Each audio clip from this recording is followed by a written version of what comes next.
चलिए अब शुरू करते हैं 8वां अध्याय। मैं हूँ दिल्ली। बच्चों, ये तो आप सबको पता ही होगा कि भारत की राजधानी दिल्ली है। इसका इतिहास हजारों वर्ष पुराना है। जैसे कि हमारे भारत में हर प्रांत, हर धर्म के लोग मिलजुल कर रहते हैं, ऐसे ही दिल्ली में रहते हैं। दिल्ली को कहा जाता है कि यह देश दिल वालों का है। चलिए अब शुरू करते हैं पाठ। श्रेया छुट्टियां बिताने अपनी मामी के घर दिल्ली आ रही थी। वही दिल्ली जिसे लघु भारत भी कहते हैं। जैसे ही उसने दिल्ली रेलवे स्टेशन के बाहर कदम रखा, उसे लगा कोई उससे कुछ कहना चाहता है। थोड़ा और आगे बढ़ी तो उसे लगा कि आवाज सड़क से आ रही है। श्रेया चौंक गई। झिझकते हुए दिल्ली की सड़क से उसने बातचीत आरंभ कर दी। दिल्ली, श्रेया, दिल्ली में तुम्हारा स्वागत है। श्रेया, धन्यवाद। अपने बारे में मुझे कुछ बताओ। दिल्ली, मेरा इतिहास बहुत पुराना है। अपने हजारों वर्षों के इतिहास में मैं अनेक बार बसी, उजड़ी और फिर बसी। श्रेया, सुना है तुम्हें लघु भारत या भारत का दिल के नाम से भी जाना जाता है। दिल्ली, हंसते हुए, हाँ भाई, लोग कहते तो कुछ ऐसा ही है। दरअसल कई राजाओं ने मुझे अपनी राजधानी बनाया। आज भी मैं भारत की राजधानी हूँ। शायद इसलिए लोग मुझे भारत का दिल कहते हैं। श्रेया, अच्छा, ये बताओ दिल्ली में क्या क्या है देखने के लिए। दिल्ली, क्या नहीं है दिल्ली में। दिल्ली प्राचीनता और नवीनता का संगम है। प्राचीनता की झलक तुम्हें दिल्ली के हर कोने में देखने को मिलेगी। लाल किले का नाम तो तुमने सुना ही होगा। 15 अगस्त 1947 को स्वाधीन भारत के प्रथम प्रधानमंत्री पंडित जवाहरलाल नेहरू ने इसी ऐतिहासिक किले की प्राचीर पर राष्ट्रीय ध्वज फहराया था।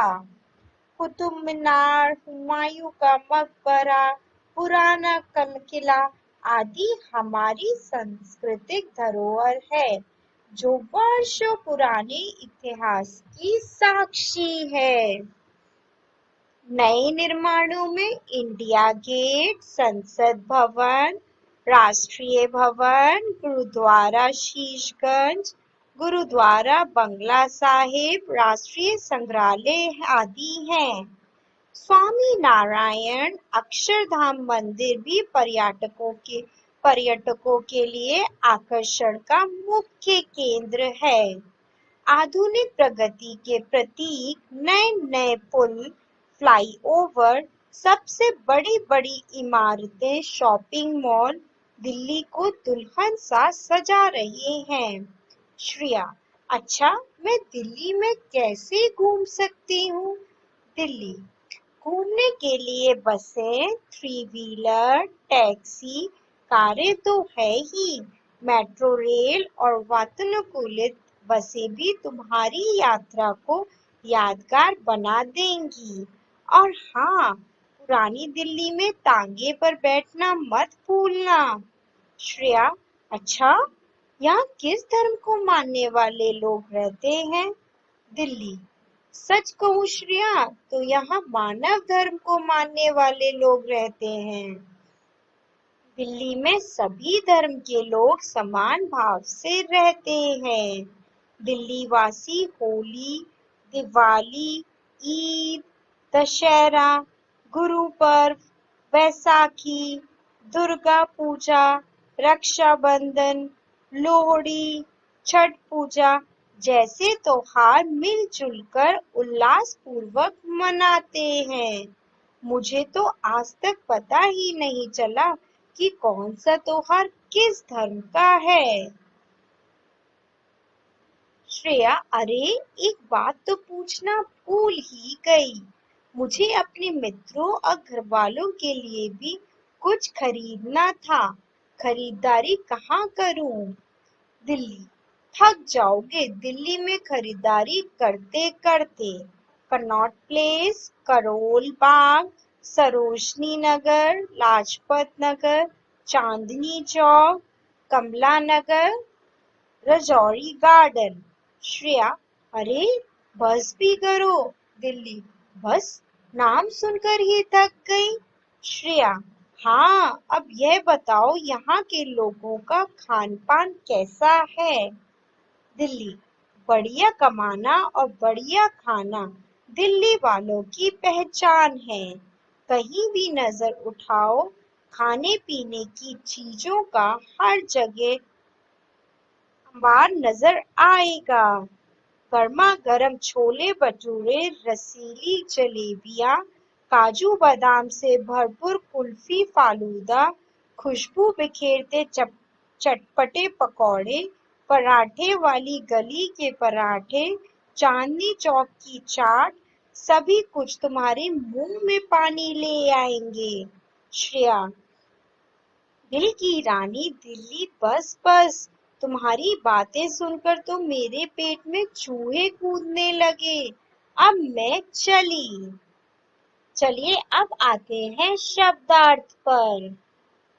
लघु का अर्थ है छोटा, झिझकना का अर्थ है संकोच करना, प्राचीन का अर्थ है पुराना, नवीन का अर्थ है नया, संगम का अर्थ है मेल, साक्षी का अर्थ है प्रमाण, गवाह, पर्यटक का अर्थ है घूमने वाले लोग, नवनिर्मित का अर्थ है नया बना हुआ, प्रगति करने का अर्थ है आगे बढ़ना, उन्नति करना, यादगार का अर्थ है स्मरण करने योग्य, विस्तार का अर्थ है फैलाव।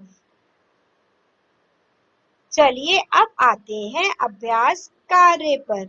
पहला है, इसमें बच्चों आपको शुद्ध उच्चारण करना है। स्टेशन, स्वागत, दरअसल, प्राचीन, सांस्कृतिक, आकर्षण, पराठे। अब आते हैं दूसरे पर। इसमें आपको सही विकल्प को चुनना है। लघु भारत कहते हैं दिल्ली को। पर्यटकों के लिए आकर्षण का केंद्र है अक्षरधाम मंदिर। दिल्ली में चाट प्रसिद्ध है चांदनी चौक की। अब आते हैं तीसरे पर। ये आपको स्वयं करना है। अब आते हैं चौथे पर। इसमें आपको निम्नलिखित प्रश्नों के उत्तर लिखने हैं। ये भी आपको स्वयं करना है। अब आते हैं पांचवे पर। इसमें हमें रिक्त स्थानों को भरना है उचित शब्दों के द्वारा। मेरा इतिहास बहुत पुराना है। दिल्ली प्राचीनता और नवीनता का संगम है। पुरानी दिल्ली में तांगे पर बैठना मत भूलना। दिल्ली को लघु भारत भी कहते हैं। मेरे पेट में चूहे कूदने लगे हैं। चलिए अब आते हैं छठे पर। इसमें बच्चों आपको सही कथन के आगे सही का चिन्ह लगाना है तथा गलत कथन के सामने गलत का चिन्ह लगाना है। दिल्ली को लघु भारत भी कहते हैं। सही। दिल्ली का इतिहास बिल्कुल नया है। गलत। राष्ट्रपति भवन लखनऊ में है। गलत। दिल्ली में सभी धर्म के लोग समान भाव से रहते हैं। सही। बढ़िया कमाना खाना दिल्ली वालों की पहचान है। सही। चलिए अब आते हैं भाषा ज्ञान पर। पहला है बच्चों, दिल्ली में रहने वाले जैसे लोगों को दिल्ली वासी कहते हैं, उसी तरीके से भिन्न भिन्न प्रांतों में रहने वाले लोगों को भिन्न भिन्न नामों से पुकारा जाता है। महाराष्ट्र में महाराष्ट्रियन, राजस्थान में राजस्थानी, हैदराबाद में दक्षिण भारतीय, हरियाणा में हरियाणवी, कश्मीर में कश्मीरी, गुजरात में गुजराती, बंगाल में बंगाली, भारत में भारतवासी। अब आते हैं दूसरे पर। इसमें हमें विपरीत अर्थ वाले शब्दों को लिखना है। आरंभ का अन, उजड़ना का पसना, स्वाधीन का पराधीन, मधु का कड़वा, आधुनिक का प्राचीन, धर्म का अधर्म। अब आते हैं तीसरे पर। संस्कृति शब्द में इक प्रत्यय जोड़ने से शब्द बनता है सांस्कृतिक। इसी तरीके से इनमें नीचे शब्दों में हमें इक प्रत्यय जोड़कर नया शब्द बनाना है। वैज्ञानिक, राजनीतिक, ऐतिहासिक, लौकिक, सामाजिक, वैवाहिक। चलिए अब आते हैं चौथे पर। बच्चों, इसमें आपको इन शब्दों का प्रयोग करके वाक्यों को बनाना है। आप कोई भी वाक्य बना सकते हैं। चलिए अब आते हैं पांचवे पर। राष्ट्र शब्द से आप कितने अन्य शब्द बना सकते हैं, जैसे राष्ट्रीयता, राष्ट्रभाषा, महाराष्ट्र, राष्ट्रपति, राष्ट्रपिता, राष्ट्रकुल, राष्ट्रीय, अंतरराष्ट्रीय। इस तरीके से आप कोई भी शब्द बना सकते हैं। अब आते हैं छठे पर। इसमें आपको निम्नलिखित शब्दों के अर्थ लिखने हैं।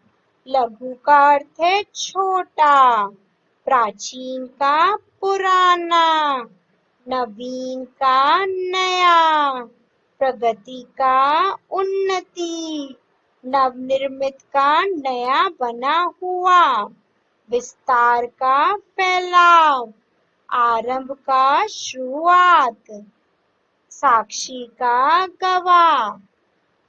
अब आते हैं क्रियात्मक कार्य पर। बच्चों, इसे आपको खुद करना है।